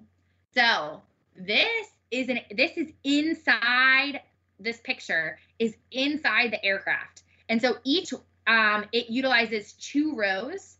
It's really efficient. and obviously only low velocity, but it's this process, one, there's not a lot of space in between here, but once those loads go, it is so cool to watch. So it really enables it enables the aircraft to just tip, and then all of this equipment to come out, and it's super, super cool to watch when you're on the ground. So it's quite a unique experience, but it uses rollers, and it's definitely the dual row airdrop system. It's really efficient. It's gravity method. It's done by C-17s. The C-17s actually have special stuff on them to let those rollers work, but it's really, really cool. JPADs. So Joint Precision Airdrop Systems. Wonderful in theory. So JPADs, a lot of heartache. I've spent a lot of my life in Kentucky farmland looking for JPADs. So if you're wondering, there is a mill GPS in them. That is SI. And so when you drop them and they don't work, you spend a lot of time looking all over Kentucky for them. Yes, that's been my life, but really cool in theory. So the idea is that this piece of equipment, it can literally steer itself. So I have only used the 2K. I have never personally dropped the 10K. I've only dropped the 2K. That's all that was on my property book. Fifth Group was getting the 10K as I was leaving, but I wasn't there for the fielding of the 10K. But the idea is that they have a GPS in them. And so then after that, once that these loads are rigged and then they're dropped, you're able to essentially, it says fire and forget, but you're able to ensure that gets to the proper location on that piece of equipment. So I have seen JPADs used in conjunction with freefall, and really that gives a unique infiltration opportunity, because you can have where they're dropped. If you use JPADs in conjunction with freefall, you can really have a very discreet, if you're thinking of infiltrating a country, it's a very discreet operation, because the standoff, obviously the aircraft is huge, and the standoff can be greater because these things can fly away as well as can, when you're doing a free fall operation, not static line, then it's pretty interesting. So any questions so far on any of the systems? Sorry, I was gonna say, I love these systems. So, but anyone have any questions on them? Or personal experiences that they want to share?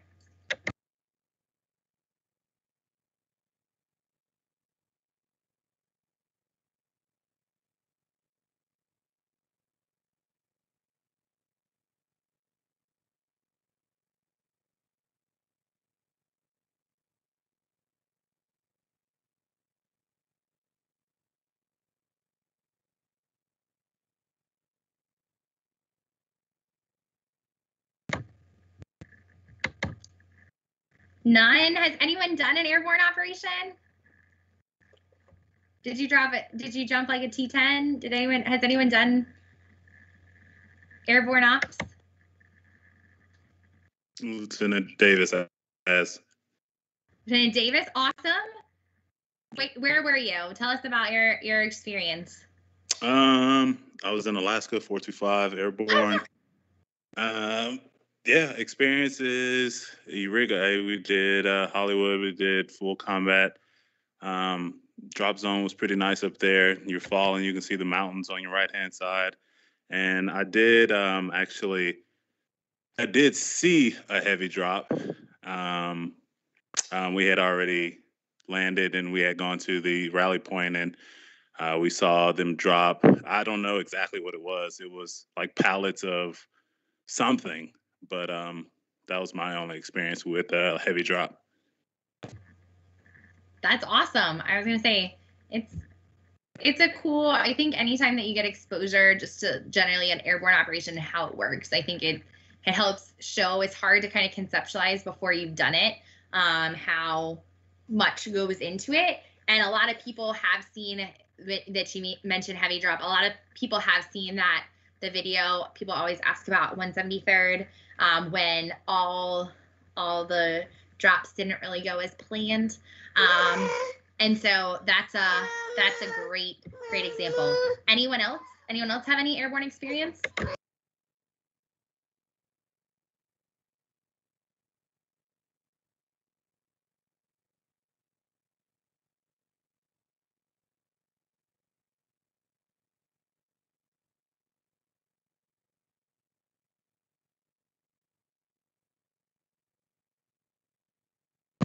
So that's a great question. So I was gonna say, I told you guys I was transportation by my basic branch.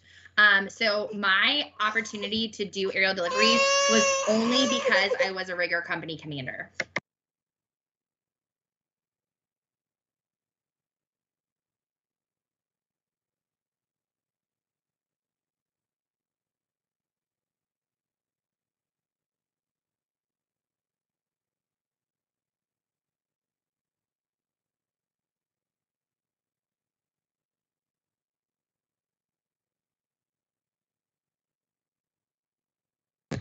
So it was only because I was a rigger company commander. So I haven't seen a number of people have aerial delivery opportunities unless you're going to that job. So if I hadn't been a rigger company commander, I don't think I would have had the opportunity. They did reduce it. So when I went, it was 6 weeks. They've now reduced the course to 3 weeks. So maybe there'll be additional opportunities, but I've really seen that if you're interested in being in the airborne community, well, it doesn't really require. It's easy to get airborne. It's easy to volunteer, like out of career course. If you're willing to volunteer for an airborne assignment, like that's easy. That's 100% easy to get. If you're interested specifically in aerial delivery, I haven't seen many people have the opportunity to get it unless they were going for that job. So if you're going to be a rigger company commander, if you're going to be a rigger platoon leader, if you're going to do stuff where it's required, I've definitely seen it. But I haven't seen. Especially not, maybe it'll be easier now, but I had to get a waiver signed off on by a general officer, even though I was in a command, like I was a rigger company commander, and I still had to get a waiver signed off on by a general officer because I was a TC officer. So I haven't seen it happen very often, unless you're going to that position. If you're interested in it, go for it. I was gonna say I like this stuff. I like airborne stuff. So it's fun, and I was interested in it. So taking that position was fun for me, and then having the experience was really cool. But I do know they've changed the course, so maybe that'll change a little bit. But I haven't. The best way I've seen to get the course is to be in a position that needs it. Does that answer? I was gonna say, I think that's my best answer to the question. Awesome. Any other questions? Yes, ma'am. This is Second Lieutenant Kwan. Go ahead. So, were you stationed in K-Town, ma'am, when you were rigger commander? No, I was at Fort Campbell. My command was at 5th Special Forces Group. Sorry? Yes, ma'am. So, do you know Lieutenant Colonel Nelson? No. Roger. He was my PMS, and he was from Special Force. So he wasn't. I mean, yeah. Before he got to my ROTC battalion, he was in Fort Campbell. That's why I asked you. I was gonna say, maybe it's before my time. I had Lieutenant Colonel Brunson, as well as Lieutenant Colonel Boniface as my battalion commanders. But I was gonna say, it might be, I also commanded a long time ago. So I took command in 2015, and I left command at the end of 2016. So the very end of 2016. So 22 months later, I left, but it's been a long time since I've been at group. I was gonna say, I left a little bit after that. So it's been a while since I've been there. So maybe he's just more recent. Well, I think he was there like more than 10 years, ma'am. I don't know. I didn't meet him. Roger. Perfect. Any other questions? Ma'am, this is Lieutenant Fredericks. Yeah, a summer, like a few weeks with the riggers in the 82nd Airborne, and I was talking to some of them, and I was just wondering what your perspective is. How do you, like, if you want to get, like, I want to go to the 82nd and go to the rigger, like the riggers there. So what do you think like the best path in order to get to a rigger platoon would be? So I would say it's going to be very difficult to get to. Those slots are going to be slotted for QM lieutenants until you get to be a captain, and then it's going to be LG, and then your world's going to open up. So I mean, you know, crazier things have happened, but the likelihood now, most of the time, like, they come into Bullock knowing they're going there. So they have that as, when I teach a QM class, there'll always be a few people that are going to be rigger PLs that will have that as a follow-on school. And most of the time, those duty positions and that schooling is going to be reserved for quartermaster officers as lieutenant. Now, I haven't found that to be the case once you're a company commander. I was in AdMock with, were you at 11th QM? Yes, ma'am. So it split into two companies. Like, so I was there with one of the company commanders for 11th. I went to AdMock with them. That individual, he just interviewed for and actually the battalion commander at the time, he just interviewed for the position. And then recently, I was going to say, there's a recent, the incoming 82nd Sustainment Brigade commander, she just went to AdMock. So I think that there'll be more opportunities once kind of things come together as a like meshing for logistics, unless it's just kind of a weird scenario. Like I said, like weird things can happen, but most likely, most of the rigger PL positions are all filled by quartermaster, and most of the time they know before they even come to Bullock. They actually PCS here, then they stay for AdMock, and then they already know they're going to be that rigger PL. They're pinpointed before they ever come. Okay, thank you, ma'am. I appreciate it. You're welcome. Any other questions? Awesome. So let's move on to our LCADs, low cost aerial delivery system. So this starts to be when we start to see those one-time use parachutes. So there was just such a need for this aerial delivery equipment that we started looking into more low cost one-time use. The other thing is aerial delivery equipment's very difficult to track. So let's say you have a Sling Load and then they cut Sling Load and you have those sling legs and you need to make sure that those get back to the right owner. That whole process, we definitely struggle with that as an organization because, like we said, aerial delivery, and we go over all these tactical, strategic, so all these different levels. There's so many different players involved. This really does have some one-time use equipment. Really does have some great benefits. In addition to, if you're ever on the retrograde team, you're gonna be like, yes, I love disposable everything because I'm just gonna pick it up and throw it away. That was my first experience with aerial delivery was just being on the retrograde detail because I was the PL for the distro platoon. Then this is what I did in Afghanistan. So LCLA, I said widely used in Afghanistan. They look like trash bags. Almost all of the drops, I think I had like almost all the drops were done by civilian contractors. I would say like at least 85% of the drops I was a part of were done by civilian contractors. Again, LCLA, they're disposable, 80 to 500 pounds. And we saw them, if anyone has done drops in Afghanistan, this is probably what you saw. Has anyone done any drops? Does anyone else have experience or can talk to different drop experiences? I was gonna say most people, if they're talking about experience in Afghanistan, this is what they have experience with. Okay. So just making sure that you're familiar with the 7 airdrop components and systems. So we've been over all of them. Now let's talk about Airland Operations quickly. Airland, all it is landing and unloading the cargo. If you've been to the airport and you've gotten on an aircraft and then walked off, you've done Airland. So yeah, this is not too hard of a concept to grasp. I think sometimes we overcomplicate it.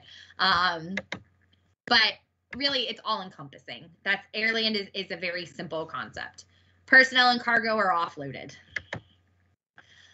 This is the preferred method of aerial delivery. I always say it's not the coolest, but it's the preferred. And it's most commonly a joint operation. Most of the time we are doing it with the Air Force because we're probably talking about using some aircraft. So who can give me one advantage of Airland?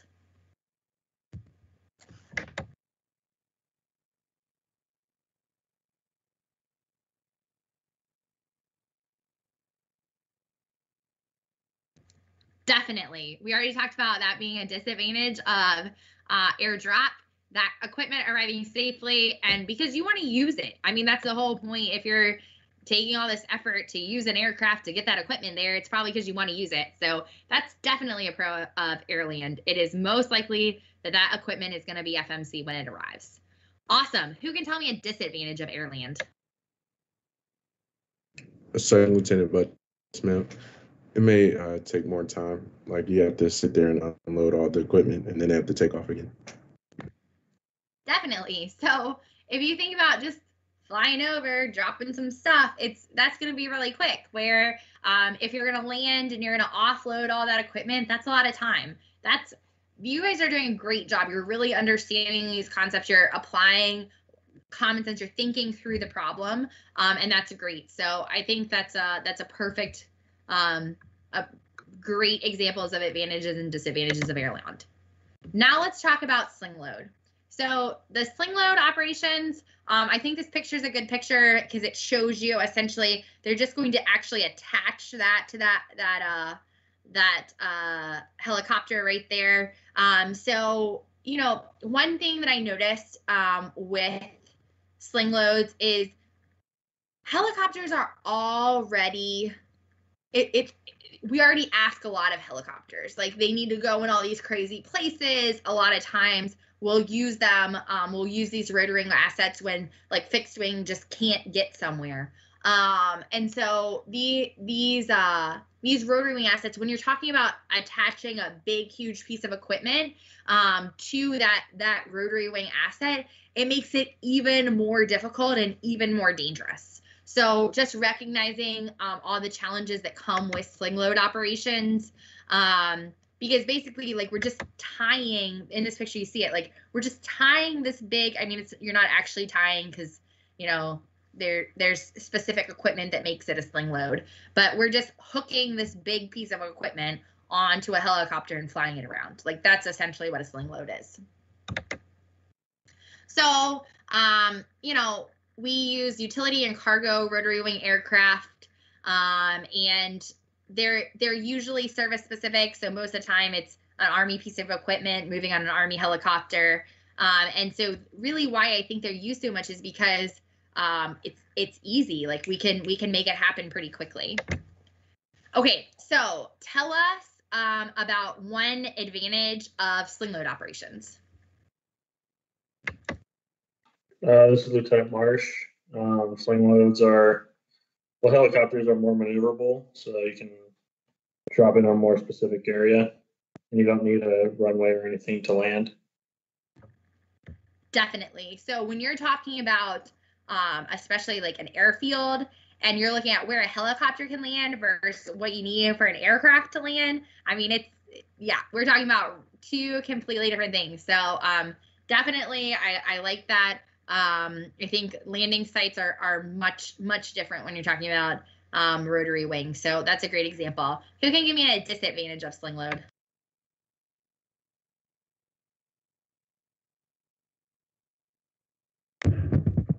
Ma'am, Lieutenant Fricky, it makes the aircraft more vulnerable, that is transporting whatever cargo it is. Definitely. So it's going to restrict that airspeed, that maneuverability. Sometimes, you know, helicopters are very impacted by weather. They're impacted by all sorts of different things. And that Sling Load just exacerbates all of that. So great example of a disadvantage of Sling Load. I think that's spot on.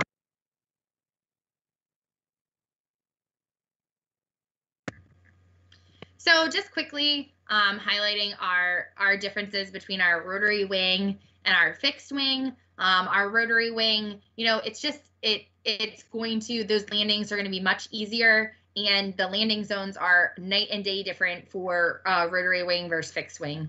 But they're just not as big, and the weather and everything that can really impact those operations. Our fixed wing, your speed, the distance you can cover. I mean, it's we're not comparing apples to oranges. And also it's much the survivability. I mean, they fly higher, everything. So, but the landing zones, it's a whole process. Everything that goes into aircraft requirements is quite extraordinary, and also there's that joint coordination piece that definitely makes a little bit more difficult.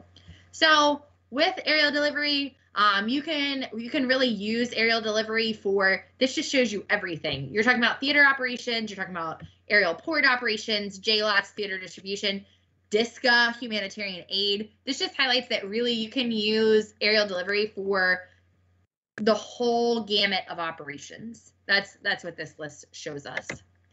Now we're going to talk quickly about our stages of aerial delivery distribution. So accompanying, follow-up, and demand supported.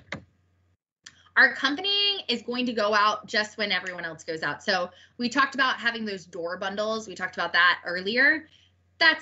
It's usually the basic load. It's like 3 to 7 days. You're going to push it out. You're going to jump right after it. And that's going to be your accompanying. Then let's talk about follow-up. So we have our automatic, our on-call, and our emergency. Our automatic, it just means that, you know, on D+4, we know on D+4 automatically we're going to send this aerial delivery equipment. We're going to send this this bundle or whatever it is that we need to send via aerial delivery. It means that automatically this time is going to happen, and we're going to send this bundle, or we're going to send whatever it is. We already have it ready. On call means that maybe there's a trigger. So most of the time, they're kind of like they're determined in advance, but it's depending on a specific requirement. So it's not a D+4. It might happen, you know, D+4, D+5, D+6, D+7, who knows? But when there is that specific requirement, and maybe that's capturing this objective, maybe that's it, there can be a number of different things, but then it's on call. That's on call. And then emergency is when it's essentially it says to temporarily restore a forward element, attempt to redirect existing supplies and aircraft, but that's really in the event of an emergency, when they just absolutely need whatever it is. It's designed to deliver mission essential equipment and supplies needed to restore that operational capability. That's what emergency is all about. So demand supported. Now, sometimes aerial delivery, while it might seem a little bit unusual, is demand supported. They're normally just demand supported operations. Supplies are delivered through normal requisitioning and issuing procedures. And so, you know, our senior sustainment commander he or she is deciding when those kind of, you know, demand supported resupplies are going to begin. And sometimes aerial delivery is a part of that. Sometimes, you know, for whatever reason, it's just decided that aerial delivery is going to be used, it's going to be forecasted, and we're going to use aerial delivery for whatever reason. That can happen. So let's see. What is our preferred method of aerial delivery?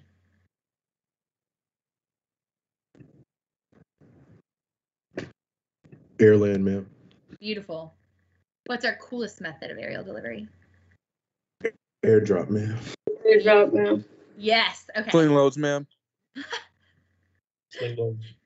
I was gonna say that I'll give you, that's personal preference. I'll give you that. Obviously, that wasn't a real check on learning. Okay.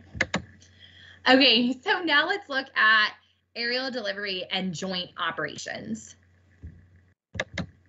So what do I want you to highlight here? You're going to see this list. This is, yes, everything the Army is required to do. We're going to get the rigging supplies. We're going to read the load. We're going to take it to the airfield. At the airfield, we're going to conduct a JAI, a joint airdrop inspection. In that joint airdrop inspection, you're going to have the Army and the Air Force present at that JAI. So then that's what you see. That's where you see that overlap in our joint responsibilities. So then the Air Force, yeah, they're going to load it on the aircraft, they're going to fly it, whatever. But where you see that overlap, which is what I like to highlight, is that JAI, joint airdrop inspection. So when we're talking about our planning considerations, airborne operations are complicated. They're complex, they're difficult. You have to take into account what's going on the battlefield. You have to take into account who's available, who's involved in this.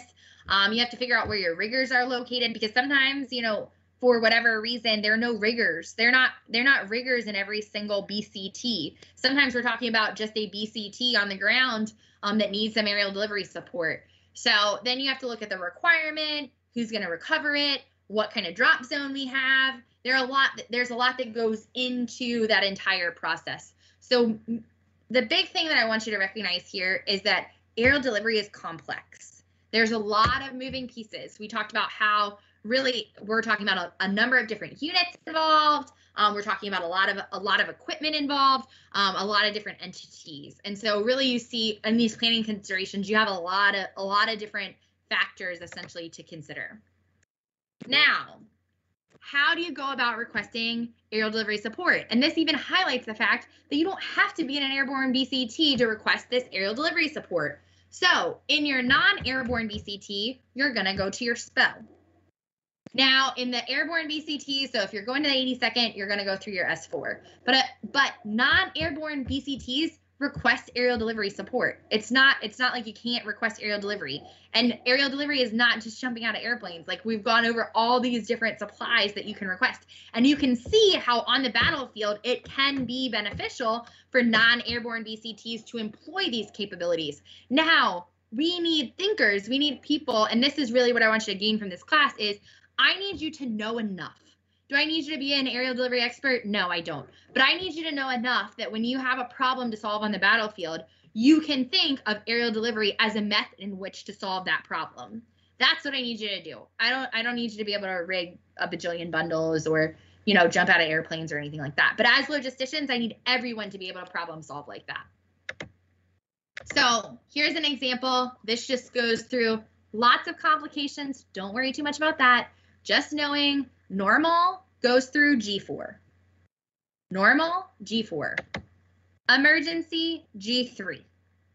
Emergency, G3. So your 4 channels are your normal operations. Your 3 channels are your emergency. Because the idea is that if you're doing emergency, then it's the operation. It's something that's required for that operation. So we went over our considerations, planning considerations for a joint operation, and everything that goes into that. I'm confident you guys have to do that. So we looked at our methods. We looked at the importance of airland operations and then how they're inherently joint. What other questions do you have?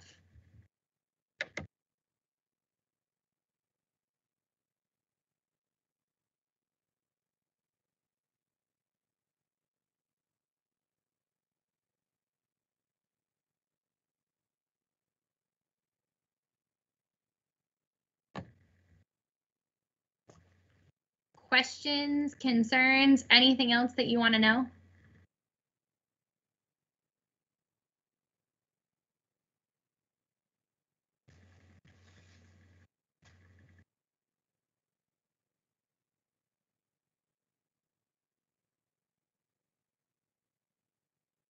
Okay, well, hearing none, I just want to touch base about tomorrow.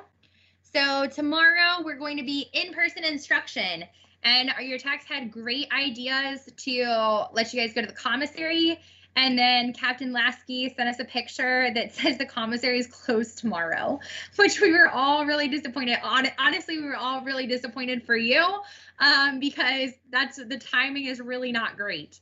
So unfortunately, I know all of you would run to the commissary tomorrow morning, but that's not going to happen because Captain Lasky is a wonderful human being, and he checked for all of you and is noting that the commissary will be closed on the 2nd of March. So the commissary is closed today and also the 2nd of March, but it will reopen on the 3rd.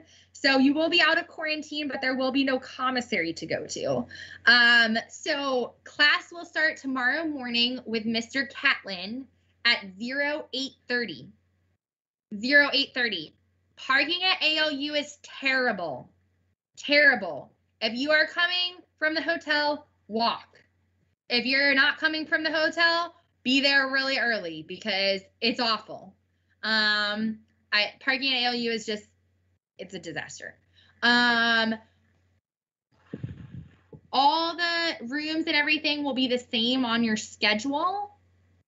Mr. Catlin is going to teach PWO to TC, and then he's going to teach PWO following that. Captain Jarzen will have OD. What other questions do you have about tomorrow? So we will not start PT tomorrow. You guys will have CIF on Wednesday and Thursday. Half the class will go Wednesday, half the class will go Thursday.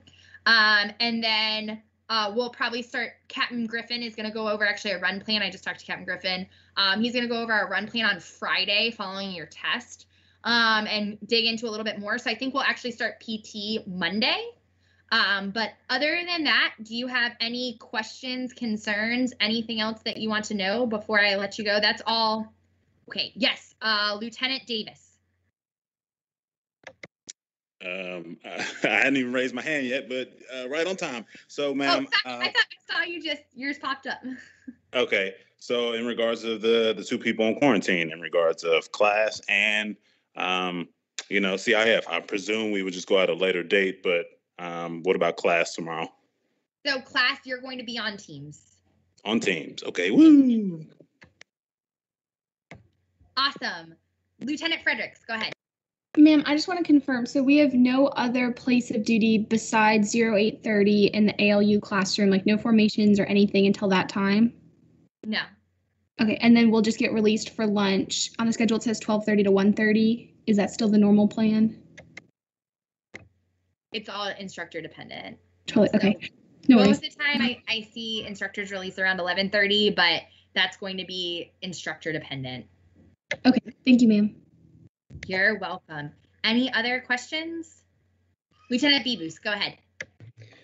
Ma'am, you said we cannot eat at the DFAC, so what are our options for food? Jimmy John's, Burger King, the PX has a number, Qdoba. The PX has a number. Normally, I would really encourage you. I like to eat healthy, so if you're hearing that, the only the best option I probably have for you is Subway. I was gonna say normally I would really encourage you to go to the commissary. I try to eat. I try to eat healthy. I wish I could tell you to go to the commissary, but unfortunately, there are a number of places on post where you can eat, but no, the DFAC will not be allowed anymore. Lieutenant Galatis, go ahead. Thank you, ma'am. Ma'am, does that Subway and the Einstein Bagels in ALU, do they open during the day? Just because when we were there, they're closed. I think they're going to be closed. So the Subway that I was referring to is the one that's near the PX. That one has been open. I have been there recently, but I think the Einstein and the Subway are closed at ALU right now. Right. Lieutenant Sutherland, I think. I see an S. Yes, ma'am. I was wondering, I'm assuming we don't do it for February because we were in quarantine and there was no per diem, but when exactly do we do the per diem requests? Are you National Guard and Reserve? Active duty, ma'am. I'll get back to you. I thought Okay. you did a mint with finance, but I will get back to you. Go ahead, Lieutenant Wright. Ma'am, I'm the S4 for ordnance. I tried to call Lieutenant Wesley regarding blue PT belts. Will they be there tomorrow for me to pick them up? We'll see. Yes, ma'am. Are there any other questions? Come up on the net. I can't see anyone else. So if you have a question, just come up on the net. Hi, ma'am. This is Lieutenant Marquez. As far as like haircuts, would we have time for tomorrow to get some haircuts? There is actually, so the subway